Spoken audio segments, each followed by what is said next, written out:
সারা রাত খুঁজলাম, একটা খাবারও পেলাম না, একটা হাঁসও না, একটা মুরগিও না, একটা হাঁসের ডিমও না, কিছুই পেলাম না। কি খাবো? খিদায় পেটটা চো চো করতেছে।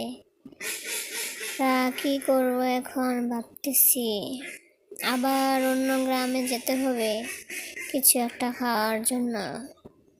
পাইলে তো খাবো, না পাইলে কোথা থেকে খাবো? হ্যালো বন্ধুরা, তোমরা আমার এই ভিডিও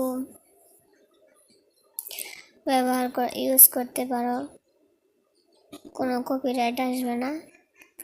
নতুন নতুন ভিডিও পাওয়ার জন্য আমার চ্যানেলটাকে সাবস্ক্রাইব করবা, লাইক কমেন্ট করবা।